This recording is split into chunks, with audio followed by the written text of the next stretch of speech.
کو دوبارہ سیاستدانوں کی طرف لے کے آنا چاہوں گی، کیونکہ میں نہیں چاہتی کہ اگلے 2 سال دوبارہ آپ شرکت نہ کر سکیں اس کانفرنس میں. ایک جنرل صاحب جو کہ لیکن دوبارہ اسی طرف لے کے آ رہے ہو، کیونکہ لیکن آپ تنقید سیاستدانوں پہ کر دیجیے گا. ایک جنرل صاحب جو بہت اوپینینیٹڈ ہیں، ان کو اپنے خیالات کا اظہار کرنے کا بہت شوق ہے. وہ کچھ عرصہ پہلے ان کو یہ کہتے ہوئے سنا، ہم پہ سوال اٹھاتے ہوئے، کہ آپ لوگ سیاستدانوں سے پوچھتے کیوں نہیں، وہ کیوں بار بار ہمیں استعمال کرتے ہیں، آپ لوگ صرف ہم پہ الزام لگاتے ہیں. تو کیا یہ بات درست ہے کہ سیاستدان بھی استعمال کرتے ہیں فوجی اسٹیبلشمنٹ کا؟ یہ ان جنرل صاحب کا آپ ذکر کر رہی ہیں جو ریٹائرمنٹ سے کچھ دن پہلے نیشنل ڈیفنس یونیورسٹی اسلام آباد میں آپ کو اور مجھے سامنے بٹھا کے لمبی لمبی تقریریں کر رہے تھے، انہیں کا ذکر کر رہے ہیں؟ اچھا. دیکھیں، بات یہ ہے کہ انہوں نے وہاں پہ بار بار یہ کہا کہ ہم نے پچھلے سال فروری میں فیصلہ کیا کہ ہم اے پولیٹیکل ہو گئے، یعنی کہ ہم سیاست میں مداخلت نہیں کریں گے. اور یہ بات انہوں نے کہاں پہ کی؟ نیشنل ڈیفنس یونیورسٹی میں. اور وہاں پہ بہت پاکستان کی نامور شخصیات موجود تھی. لیکن پھر چودھری مونس لائی صاحب نے کیا کہا؟ مونس لائی صاحب نے کہا کہ ہم نے تو عمران خان کا ساتھ اس لیے دیا کہ ہمیں جنرل باجوہ نے کہا. ٹھیک ہے، تو وہ بات اس دن جو وہ کر رہے تھے آپ کے اور میرے سامنے کہ سیاستدان ہمیں سیاست میں گھسیٹتے ہیں، ہو سکتا ہے گھسیٹتے ہوں، لیکن پرویز لائی صاحب تو ان کے پاس نہیں گئے. وہ پرویز لائی صاحب کے پاس آئے اور کہا کہ آپ عمران خان کا ساتھ دیں. یہاں یہ میں بات کلیئر کرنا چاہتا ہوں کہ ادارہ تو غیر سیاسی ہو چکا تھا، ادارے کا سربراہ غیر سیاسی نہیں ہو رہا تھا. تو اس لیے ادارے کے سربراہ نے اپنے ادارے کی پالیسی کی خلاف ورزی کی اور ان کو اس پہ وضاحت کرنی چاہیے. کیونکہ اور بھی کچھ میں واقعات کا عینی شاہد ہوں، میں عینی شاہد ہوں کہ صرف پرویز لائی صاحب نہیں تھے، آپ اور بھی بہت سے لوگوں کو پریشرائز کر رہے تھے کہ آپ ایسے کریں اور ایسے نہ کریں، اور اس وقت کر رہے تھے جب فوج غیر سیاسی ہو چکی تھی. تو بالکل فوج غیر سیاسی ہو چکی ہے، لیکن اس کے باوجود اگر فوج کا کوئی جرنیل سیاستدانوں سے رابطے کرتا ہے اور اس کو کہتا ہے ایسے کرو ایسے نہ کرو، تو اس کو پھر سیاستدان نہیں سیاست میں گھسیٹ رہے، وہ خود سیاست کے تالاب میں چبی مارنے کی کوشش کر رہے ہیں، یعنی کہ غوطہ لگانے کی کوشش کر رہے ہیں. تو ایسی غوطہ خوری نہ کریں آپ کہ بعد میں جو ہے وہ لوگ جو ہیں وہ کنارے سے آپ کے کپڑے اٹھا کے بھاگ جائیں. ٹھیک ہے نا؟ تو اس میں گزارش میری یہی ہے کہ تھوڑی سی مستقبل کی بات کر لیتے ہیں. ماضی کی اور حال کی ہم نے کافی بات کر لی ہے. ہمارا جو مستقبل ہے پاکستان کا، وہ آئین اور قانون کی بالادستی سے وابستہ ہے، اور یہاں پہ بہت سے نوجوان نظر آ رہے ہیں. اس چیز کا بھی خیال رکھیں کہ یہاں پہ ہمارے بہت سے بزرگ بھی ہیں اور نوجوان بھی ہیں.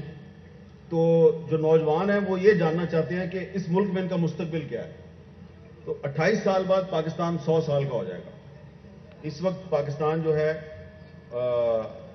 2022 ہے، تو 2050 میں پاکستان جو ہے وہ تقریباً 2047 میں 100 سال کا ہو جائے گا 28 سال کے بعد. تو 100 سال کا جو پاکستان ہے وہ کیسا پاکستان ہوگا؟ تو 100 سال کا پاکستان جو ہے اس میں آپ کو اندازہ ہونا چاہیے کہ آبادی جو ہے وہ آپ کی 40 کروڑ ہو جائے گی. آج 20 کروڑ ہے، یہ ڈبل ہو جائے گی. اور جس شہر میں آپ بیٹھے ہوئے ہیں کراچی میں، یہ شہر اور ٹھٹھا شہر، یہ میں نے ایک ورلڈ بینک کی رپورٹ پڑھی ہے، میں اس کو کوٹ کر رہا ہوں کہ 2047 تک ہو سکتا ہے کہ اگر آپ نے اپنے آپ کو ٹھیک نہ کیا تو یہ شہر کراچی اور ٹھٹھا یہ دونوں سمندر کے نیچے چلے جائیں. تو اس وقت جو ہماری گورننس کے ایشوز ہیں جن کا تعلق پولیٹیکل گورنمنٹس کے ساتھ ہے، ریاستی اداروں کی پالیسیوں کے ساتھ ہے، اگر آپ نے اس کو ٹھیک نہ کیا تو یہ جو آپ کا شہر کراچی ہے، جو آپ کی معیشت کی بیک بون بھی ہے، یہ آدھے سے زیادہ سمندر کے نیچے چلا جائے گا. تو اس لیے یہ جو نوجوان یہاں پہ بیٹھے ہوئے ہیں، ان کا مستقبل جو ہے وہ تو اسی ملک کے ساتھ وابستہ ہے نا. انہوں نے تو پاکستان سے باہر نہیں بھاگنا.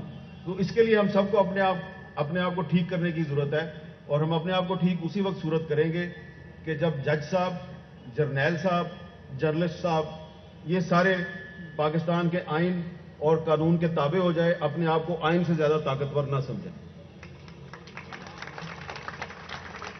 صاحب ان نوجوانوں کو یہ بھی بتائیے کہ اکثر ہم سے سوال کیا جاتا ہے کہ آپ لوگ کہتے ہیں میڈیا پہ پابندیاں ہیں اور آپ لوگ وہی ایک تقریر ہے جو آپ لوگ ریپیٹ کرتے رہتے ہیں حالانکہ ہر بات کہی جا رہی ہوتی ہے. اب اگر ہم حقیقتاً دیکھیں تو یوٹیوب پہ اس دور میں یہ جو بھی ایک تقرری ہونی تھی اس کے بارے میں کیا کچھ نہیں کہا گیا اور اس کا کچھ نہ کچھ ہمیں اثر ٹی وی کے الیکٹرانک میڈیا کے پروگرامز کے اوپر بھی ہمیں نظر آیا.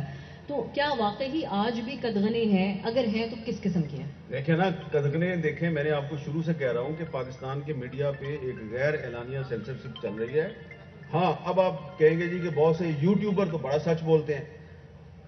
بولتے ہوں گے، سچ ضرور بولتے ہوں گے، لیکن مجھے بتائیے نا کہ کسی یوٹیوبر نے آپ کو وہ بات کیوں نہیں بتائی جو آخر میں آپ کو چودھری مونس لائی نے بتائی. اور جب مجھے وہ میرا بھائی ہے شاہزب خانزادہ یا عبداللہ سلطان اور میرے بہت سے ساتھی جو ہیں وہ کھینچ کے بلاتے تھے کہ بھئی یہ بتاؤ وہ بتاؤ، میں کہتا تھا بھائی مجھے نہ بلاؤ، میں نے اگر بتا دیا تو میرے ساتھ ساتھ آپ پر بھی پابندی لگ جائے گی. تو ایک دن میں نے تھوڑی سی بات بتائی.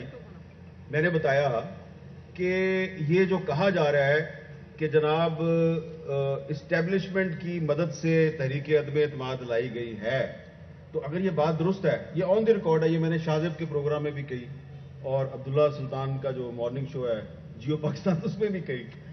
تو میں نے کہا کہ اگر ایسی بات ہے تو جو بلوچستان عوامی پارٹی ہے BAP، اس کے لیڈروں کو بلا کے یہ کیوں کہا گیا کہ آپ نے عمران خان کا ساتھ نہیں چھوڑنا؟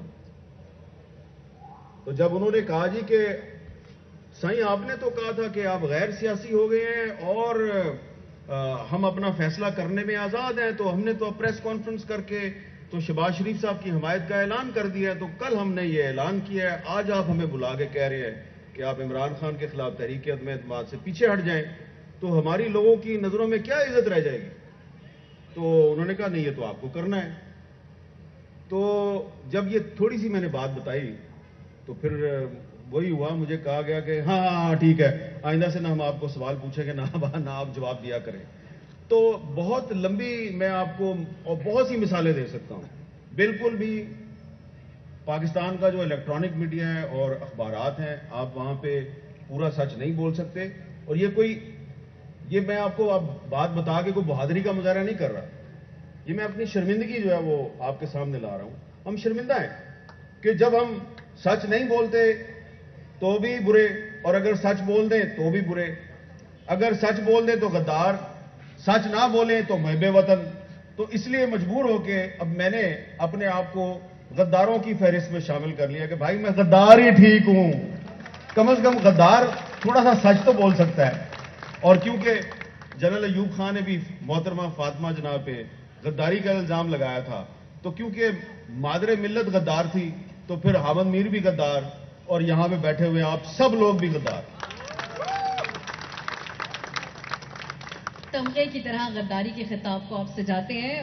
میں میر صاحب لیکن اس بات کو غیر سیاسی پولیٹیکل ہونے والی بات، یہ بہت سے لوگ اسی پہ زیادہ انٹرسٹڈ ہوں گے. کنکلوڈ کرنے کے لیے میں یہ جاننا چاہوں گی کہ کیا سیاستدانوں کو بھی تھوڑا فیسیلیٹیٹ کرنا ہوگا غیر سیاسی رہنے کے لیے؟ اداروں کو اپنے سیاستدان بھی اپنے جذبات کو سنبھال کے رکھیں اور ادھر چھیڑم چھاڑی نہ کریں تاکہ غیر سیاسی سے نکل کے سیاسی نہ ہونا پڑے. دیکھیں سیدھی بات ہے، میں بار بار ریپیٹ کر رہا ہوں، ایک ہی بات بار بار ریپیٹ کر رہا ہوں. میں نے ابھی آپ کو یہ بچی جو بیٹھی ہوئی ہے اس کی مثال دی. اس کے باپ کے ساتھ جو ہوا ہے، آج دیکھیں نا 15-16 سال ہو گئے ہیں، اس کا باپ نہیں آیا اس کے پاس. یہ پاکستان کے آئین کے آرٹیکل 10 کی خلاف ورزی ہے. آرٹیکل 10 کہتا ہے کہ جب آپ کسی کو اٹھاتے ہیں تو 24 گھنٹے کے اندر آپ نے اس کو مجسٹریٹ کے سامنے پیش کرنا ہے. ٹھیک ہے، یہ آرٹیکل 10 کی خلاف ورزی ہے. اسی طرح ایک اور مثال آپ کو دوں کہ یہ عالمی اردو کانفرنس ہے. عالمی اردو کانفرنس میں کراچی آرٹس کونسل کو، احمد شاہ صاحب کو، ان کے کولیگز کو مبارکباد پیش کرتا ہوں کہ آپ نے بڑی ایک کامیاب کانفرنس کا انعقاد کیا اردو کے نام پہ. لیکن آئین پاکستان کی دفعہ 251 پڑھیں، 251، اردو نہ صرف پاکستان کی قومی زبان ہے بلکہ آپ کو اسے پاکستان کی قومی زبان بنانا ہے. اور آرٹیکل 251 کی جو سب کلاس 2 ہے وہ یہ کہتی ہے کہ تمام جو علاقائی اور صوبائی زبانیں ہیں، اگر کوئی صوبائی اسمبلی ان کو آفیشیل زبان بناتی ہے تو آپ اس کو بھی آفیشیل زبان کے طور پہ قبول کریں گے. تو اردو کو اور جو باقی صوبائی زبانیں ہیں ان کو آپ کے آئین نے قومی زبانوں کا درجہ دیا ہے اور سپریم کورٹ آف پاکستان نے 2015 میں حکم دیا حکومت پاکستان کو کہ آپ فوری طور پہ آرٹیکل 251 کی پابندی کرتے ہوئے سپریم کورٹس میں تمام جو سرکاری ادارے ہیں ان کی جو آفیشیل لینگویج ہے اس کو اردو کر دیں. سپریم کورٹ نے کہا, کشور نعید صاحبہ اور نور الہدا شاہ صاحبہ, سپریم کورٹ کا 2015 کا فیصلہ ہے کہ آئندہ سے سپریم کورٹ کے تمام فیصلے اردو زبان میں لکھے جائیں گے اور جاری کیے جائیں گے.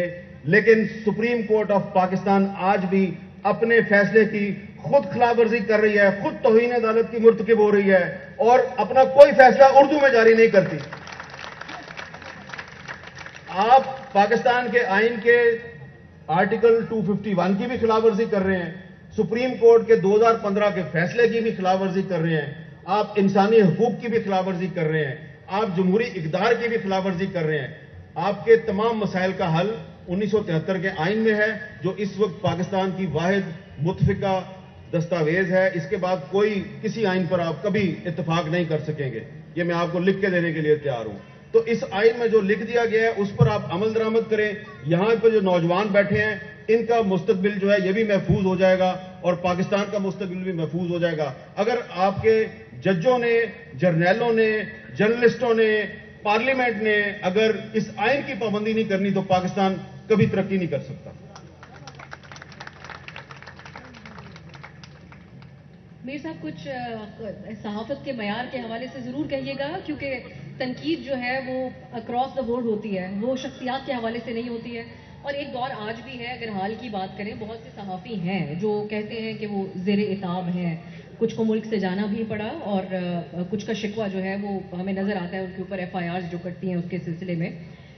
آپ سمجھتے ہیں کہ آج بھی قدغن ہے, اور اگر ہے تو اتنی ہی سیریس, اتنی ہی سنجیدہ ہے جتنی ماضی میں تھی؟ اس حوالے سے کیا کہیں گے؟ اور میر صاحب جو صحافت کا معیار ہے اس میں کتنا کردار ہمارا اپنا خود کا صحافیوں کا ہے کہ لوگوں کا اعتبار ہٹا اور اب جتنے منہ اتنی باتیں والا حساب بھی ہو گیا. بہت سارے لوگ ہیں وہ سوشل میڈیا پہ, یوٹیوب کے ذریعے بات چیت کرتے ہیں اور اس کے بعد جو ٹرولنگ ہے, جو سچ بولتے ہیں, جو لوگ وہ بات کرتے ہیں جو طاقتور ہلکے نہیں سننا چاہتے, ان کی ٹرولنگ ہوتی ہے. اور ہمیں ایک ایسا ماحول بھی نظر آتا ہے جہاں پر شخصیت پرستی ہوتی ہے, وہ صحافیوں کی شخصیت پرستی بھی ہونے لگی ہے. پہلے تو سیاسی لیڈران کی ہوا کرتی تھی, اب ہم دیکھتے ہیں اسٹیج پر, سیاسی جلسوں کے اسٹیج پر بلایا جاتا ہے, ان کے لیے بڑی تالیاں بجائی جاتی ہیں کچھ صحافتی لوگوں کے لیے. تو آپ سمجھتے ہیں کہ آپ ان لوگوں کو صحافی سمجھتے ہیں, اور کیا آپ سمجھتے ہیں کہ ہمیں ڈیفائن کرنے کی ضرورت ہے کہ اصل صحافی کون ہے تاکہ لوگوں کا ہمارے پیشے سے اعتبار نہ ہٹ جائے؟ اب آپ نے ایک سوال میں بہت سے سوال اکٹھے کر دیے ہیں, تو میں سب سوالوں کا جواب نہیں دیتا. میں اس کا آپ کے بہت سے سوالوں کا ایک چھوٹا سا جواب یہ دیتا ہوں کہ دیکھیں, پاکستان میں تو صحافت آزاد نہیں ہے. اگر صحافت آزاد ہوتی تو ارشد شریف پاکستان سے نہیں بھاگتا, پاکستان چھوڑ کے نہیں جاتا. اگر صحافت آزاد ہوتی تو ارشد شریف کو کینیا میں قتل نہ کیا جاتا. اگر پاکستان ایک آزاد ملک ہوتا تو کریمہ بلوچ کو کینیڈا میں قتل نہ کیا جاتا.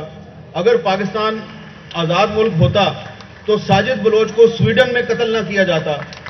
اور اگر پاکستان میں انصاف اور قانون کی حکمرانی ہوتی تو اس وقت جو ہزاروں افراد پاکستان میں لاپتہ ہیں, ان کی مائیں بہنیں سڑکوں پہ دھکے نہ کھا رہی ہوتی. نہ صحافت آزاد ہے, نہ پاکستان کا معاشرہ آزاد ہے, نہ آپ کی پارلیمنٹ آزاد ہے. آپ کا معاشرہ اس وقت آزاد ہوگا جب پاکستان کی پارلیمنٹ اور جوڈیشری آزاد ہوگی اور جب میڈیا آزاد ہوگا. تو اگر پاکستان میں آپ کو صحافت میں لگ رہا ہے کہ ڈیٹیریوریشن آ رہی ہے, انحطاط آ رہا ہے, تو یہ آپ کو معاشرے کے ہر طبقے میں نظر آئے گا. لیکن مجھے تھوڑی سی امید یہ ہے کہ دیکھیں, یہاں پہ جو اتنی بڑی تعداد میں نوجوان ہیں اور بزرگ بھی بیٹھے ہیں یہاں پہ, تو یہ سب لوگ آپ کی اور میری باتیں سن رہے ہیں. حالانکہ ہم اس قابل تو نہیں ہیں کہ ہماری باتیں سارے لوگ سنیں, لیکن یہ کسی امید میں آیا نا, اور ہر قسم کی بات سن رہے ہیں. اور جب ہم اپنے آپ کو غدار کہتے ہیں تو یہ تالیاں بجاتے ہیں. تو اس کا مطلب ہے کہ پاکستان کا مستقبل روشن ہے. پاکستان کے لوگ جو ہیں وہ اختلاف رائے کی آزادی جو ہے اس پہ یقین رکھتے ہیں. پاکستان کے لوگ جمہوریت پہ یقین رکھتے ہیں. پاکستان ایک جمہوریت پسند تحریک کی پیداوار ہے. قائد اعظم محمد علی جناح ایک جمہوریت پسند, آئین پسند سیاستدان تھے.